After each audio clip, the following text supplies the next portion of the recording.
Salut tout le monde et bienvenue dans cette nouvelle vidéo tirée du chapeau. Aujourd'hui, pour J'ai vu ça au cinéma, les Gardiens de la Galaxie. Ça, c'est vraiment un travail pour Queen Yaman. Ouais. Blague de merde. Bon. Super t-shirt mais blague de merde. Film de merde aussi. Ça vous suffit? Allez, on se revoit au cinéma? Non. Vous voulez plus? Ok, alors améliorons le propos et j'essaie aussi d'améliorer l'émission. J'espère que vous appréciez l'effort. Merci. Donc, les Gardiens de la Galaxie. Présentation. Film de James Gunn de 2 heures. Avec Chris Pratt dans le rôle de Peter Quill alias Star-Lord, Zoe Saldana dans le rôle de Gamora, Dave Bautista dans le rôle de Drax le Destructeur, Sean Gunn dans le rôle de Rocket Raccoon, et Vin Diesel qui fait la voix de Groot. Ça c'est les héros. Dans les méchants, on a Lee Pace qui joue Ronan l'Accusateur, on a Benicio del Toro qui joue le Collectionneur, et dans le genre méchant mais pas trop, Glenn Close qui fait le rôle de Nova Prime. Voilà, alors l'histoire c'est Peter Quill, un petit humain terrien enlevé quand il était gamin, alors qu'il était sur Terre, donc il est enlevé par les extraterrestres qui en font l'un des leurs. Il devient aventurier spatial, genre Han Solo du pauvre. Il découvre un artefact secret qu'il vole. Une fois qu'il l'a volé, sa tête est mise à prix, les poursuivants deviennent ses amis, donc etc. C'est un truc habituel. Et ils vont devoir péter la gueule au grand méchant pour sauver l'univers. C'est un classique. Pourquoi je n'aime pas ce film? Eh bien, il y a deux gros défauts. Je dirais les personnages et la façon de faire Marvel. Je vais m'expliquer. D'abord, je vais nuancer mon premier propos. Ce film est aux 2 tiers de la bouse et 1 tiers de film acceptable. Allons tout de suite sur qu'est-ce que c'est que le film acceptable. C'est la partie où on a vraiment la patte de James Gunn. Le réalisateur qui avait déjà réalisé Super, qui est un film vraiment génial. Une histoire à la Kick-Ass, mais un peu moins bien que la BD Kick-Ass, largement supérieure aux 2 films Kick-Ass qui l'ont suivi. Donc un très bon film, et qui là essaye de sauver un petit peu les meubles.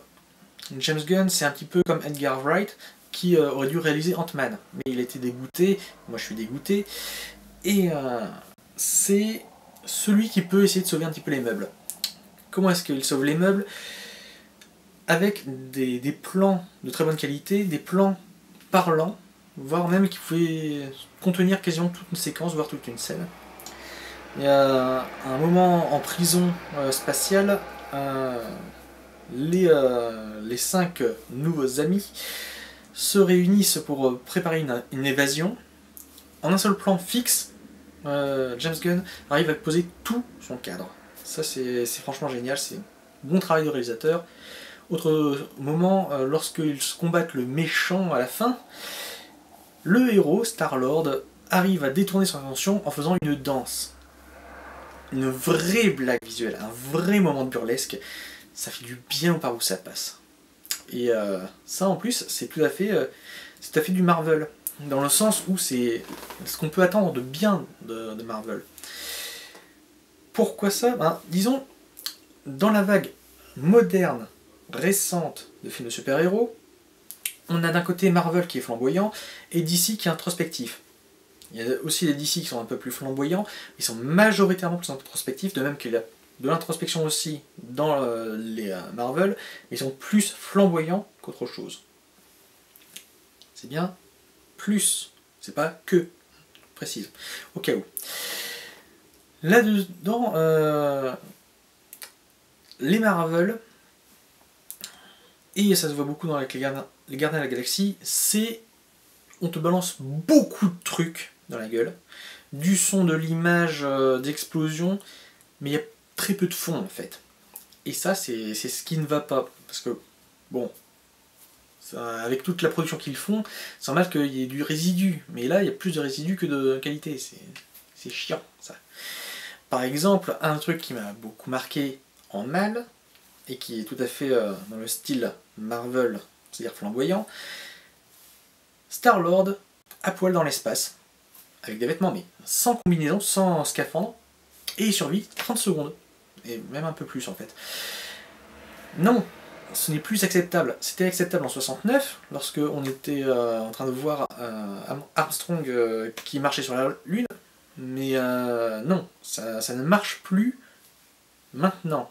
Surtout avec le public qui est visé. C'est-à-dire les amateurs de comics.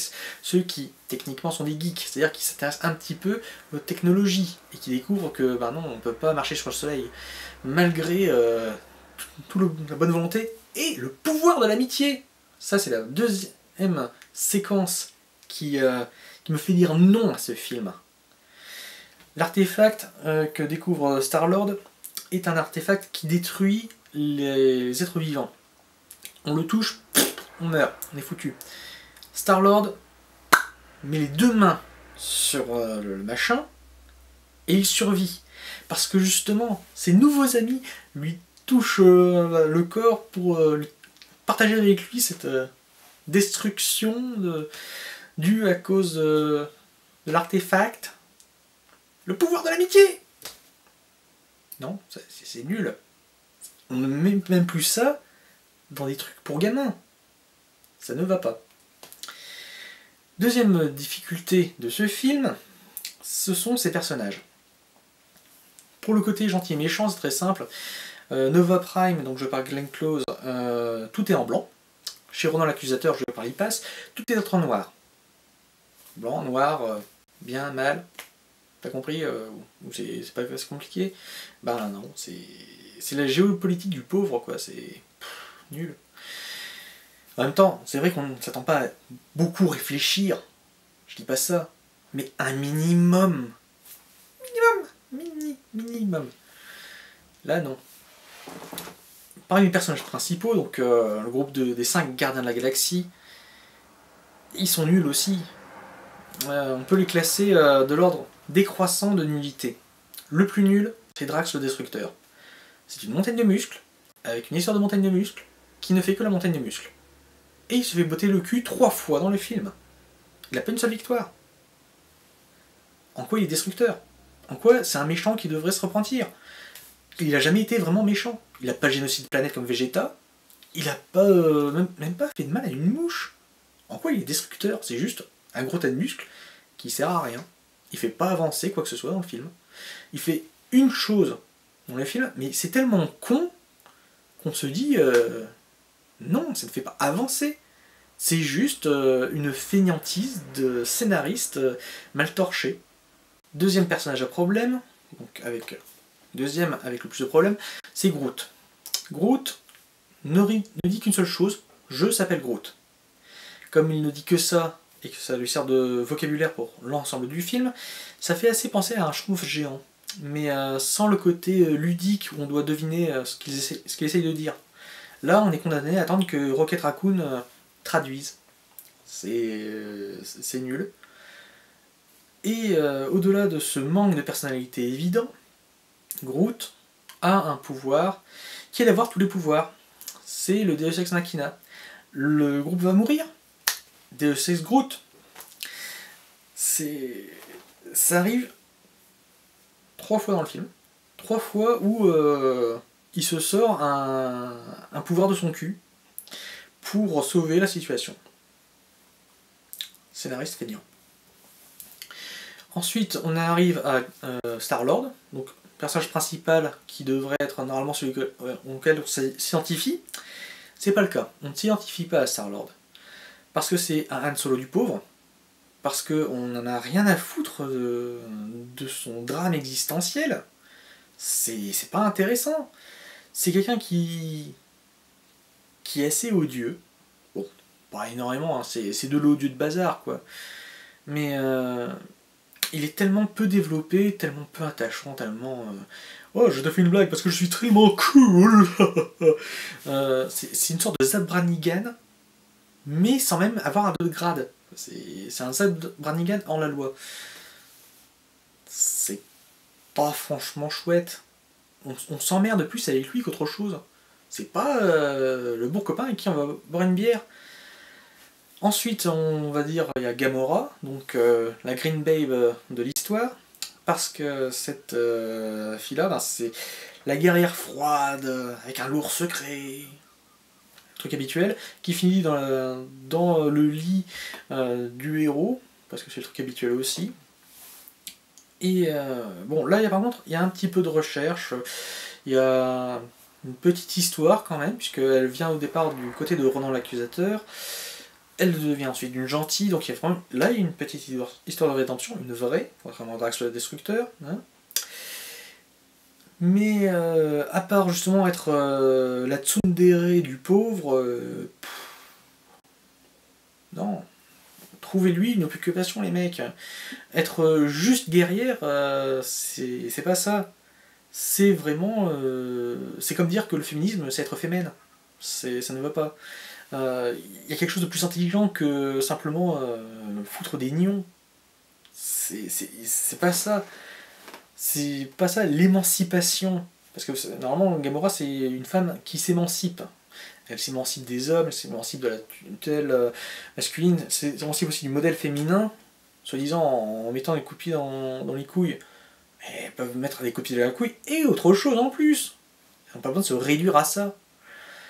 Enfin, le personnage le moins nul, mais qui est quand même pas très très bien, c'est Rocket Raccoon. Pourquoi est-ce qu'il est moins nul? Parce qu'en tant qu'ingénieur, Rocket Raccoon fait avancer le scénario. La plupart des bonnes idées, c'est-à-dire des vraies idées de scénario, des vraies idées narratives qui permettent d'avancer dans l'histoire, c'est lui qui les a. Donc ça, c'est bien. Ensuite, le problème, c'est qu'il est irritant. C'est tout à fait le genre de petit personnage hystérique qui n'arrête pas de parler comme moi, mais en encore plus chiant, qui essaye de se la péter avec des gros flingues de partout, qui a des blagues pas drôles, et l'important c'est quand même le personnage le moins acheté de ce film. En conclusion, qu'est-ce que je pense de ce film? Je m'attendais pas à grand chose, donc c'est pas vraiment une déception, à part que James Gunn, ton talent n'est pas assez utilisé. Tu arranges les bidons comme tu peux, mais ce n'est pas un film digne de toi. Le budget par contre était digne de toi, donc ça va. Quant à vous, chers spectateurs, je vous souhaite de bonnes journées, une bonne soirée, ça dépend quand vous regardez, et j'espère vous montrer de meilleurs films la prochaine fois quand on se reverra au cinéma.